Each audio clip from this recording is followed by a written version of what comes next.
The wind was a cruel, icy rasp, shoving down the narrow alleyway behind the central library. It carried the faint, sweet sick scent of spilled cooking oil and the sharp metallic temps of rain-slicked pavement. Ilara clutched her worn, threadbare coat tighter, the chill seeping into the marrow of her bones, a familiar, unwelcome guest. She was tracing the ridge of a $50 coin in her pocket, the heat of her thumb barely enough to melt the ice on the metal. It was enough for soup, and nothing more.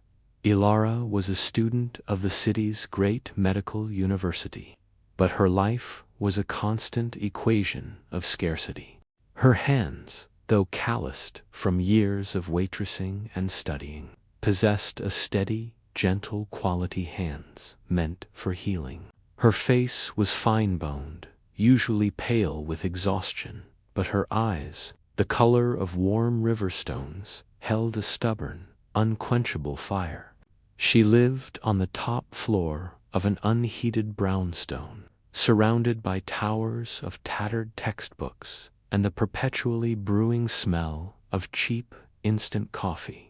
She wasn't just poor in means, she was poor in connection, her days too full of ambition and desperate study to make room for companionship. Loneliness was the true currency of her life. That night, the bitter cold seemed to have driven all life indoors. As Ilara waited for her bus outside the brightly lit warmth of a 24-hour cafe, she noticed the figure. He was slumped against the rough brick wall, a silhouette of misery bundled in layers of indeterminate rags. His scent was the city's forgotten perfume-damp wool, diesel fumes, and old, heavy rain. He did not call out, he did not ask.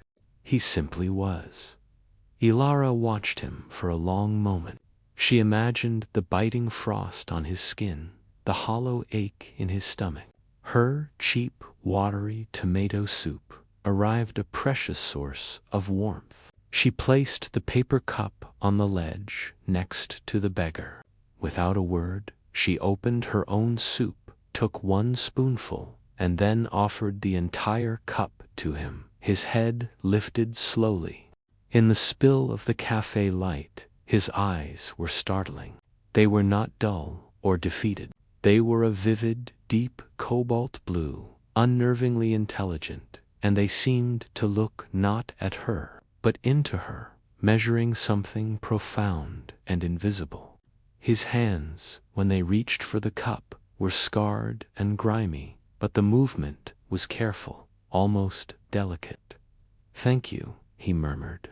The voice was a low, resonant baritone, out of place in such a ragged frame. Ilara felt a sudden, inexplicable heat bloom in her chest, chasing the chill away. She only nodded, unable to speak, and went to sit nearby. Stirring her own cooling soup, his name, she learned in the weeks that followed, was Caspian. She didn't give him money again. Instead, she shared her time. They sat in the same spot, under the flickering neon sign that buzzed like a trapped insect. She brought him old paperback novels from her limited collection, and he would devour them, his brow furrowed in concentration. She discovered he spoke 3 languages fluently and possessed a staggering knowledge of history and astronomy. "Why here?" she asked him once, mending a tear in his sleeve with a needle and thread stolen from a student's sewing kit. The thread was scarlet against the gray wool. Caspian looked up at the stars, hidden behind the city smog. "Some battles you can only fight from the ground," he said cryptically, his voice thick with an unspoken, ancient grief. She found herself falling in love, not with a potential partner, but with the quiet, damaged magnificence of his mind and the deep, wounded kindness in his eyes. He never asked her to leave her studies or change her life. He simply listened to her fears about anatomy exams and the crushing weight of her debt. The mystery of him became an obsession. He would vanish for entire days, only to reappear, more exhausted and grimy than before. His intense blue eyes seeming to have seen too much. He carried himself with an unusual, almost regal confidence, often contradicting his appearance. The grime seemed like a costume easily shed, yet always meticulously reapplied. One rainy evening, the smell of ozone and wet garbage filling the air, Ilara broke down. The pressure of her life was suffocating. She wept, leaning against the cold brick. Caspian did not touch her, but his presence was a heavy, comforting anchor. "Your heart is too big for your coat, Ilara," he said softly.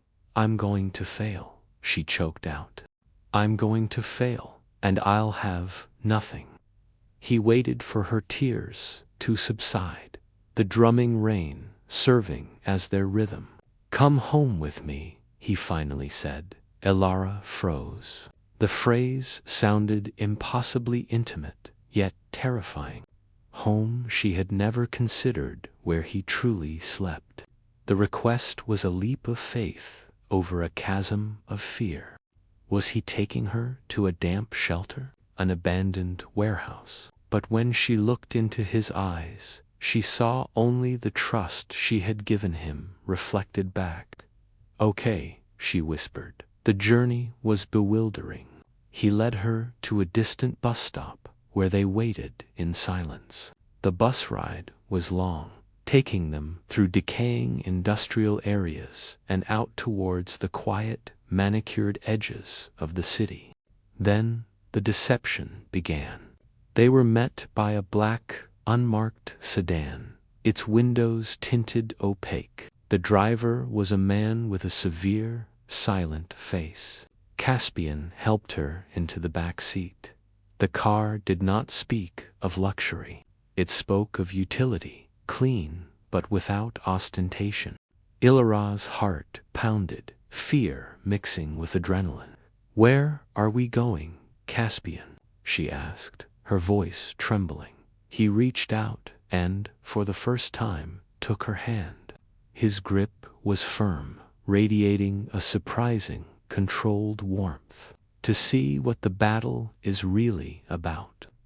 The sedan drove for another hour, finally turning off the main road and through a discreet, almost invisible gate nestled between high, ivy-covered stone walls. The air here smelled clean, of pine needles and damp earth. The car pulled to a stop before a building that defied description. It wasn't a castle or a gilded mansion. It was a sprawling, modernist structure built from dark wood and glass, entirely unassuming from the street, but obviously vast. It radiated quiet power, not wealth. The silent driver opened Caspian's door. Caspian stepped out, and in that single action, the beggar was gone. He straightened his worn clothes, his posture instantly that of a man accustomed to command. He looked back at Ilara, and his hand, which had just held hers, moved to a button on his tattered coat. He unzipped it and let it fall to the stone drive. Beneath it, he wasn't wearing an expensive suit. He was wearing a simple, clean, dark blue crewneck sweater and pressed trousers. The contrast between the discarded layers and the man standing there was the truest form of shock. He was clean, strong, and utterly composed. "Welcome, Ilara," he said, the baritone voice now ringing with authority. "This is where I live. But it is not my home." He led her through a set of massive, pivoting glass doors. The interior was stunningly minimalist, filled not with marble and gold, but with technology, light, and people. Dozens of people, doctors, social workers, data analysts, moved with quiet purpose. On a massive screen dominating the wall, A heat map of the city pulsed, charting poverty lines, housing insecurity, and healthcare access gaps. "My name is Caspian Rourke," he said, turning to her, his blue eyes, now devoid of the sadness she knew, replaced by a fierce, focused intensity. "I own this building. It is the headquarters of the Rourke Foundation. We address systemic poverty and public health crises." Ilara could only stare. The man who smelled of rain and street grime was one of the world's youngest and most private billionaires. "I wasn't begging, Ilara, I was scouting. I spent 2 weeks out of every month on the street for the last 4 years. The only way to understand where the system is truly broken is to be broken by it. The scars on my hands, real. From my childhood, before an adoption at 15 changed everything. I never forgot where I came from." He gestured to a series of interconnected rooms, which turned out to be a fully operational, free medical clinic for the city's underserved. "When I met you," he continued, "I was testing a specific hypothesis, whether pure, uncalculating kindness still existed in the struggle. You didn't give me money. You gave me half of your warmth when you had none to spare. You saw the man, not the circumstance." The emotional weight of the moment was immense. She hadn't fallen for his wealth or his disguise. She had fallen for the core of the man, the empathy that drove him to such extreme methods. Her love hadn't been blind. It had been perfectly sighted. "My home," he said, guiding her toward the clinic's heart, "is here. It is a place of purpose. And we need people like you. People with hands meant for healing and hearts that give away their last coin." Ilara finally understood the fire in his eyes. It wasn't just intellect, it was passion. It was the desire to fight a war from the ground up, to be a resource, not a symbol. She looked from the bustling clinic, at the doctors serving the forgotten, to Caspian, now entirely himself. The shock was not in his wealth, but in the profound commitment it served.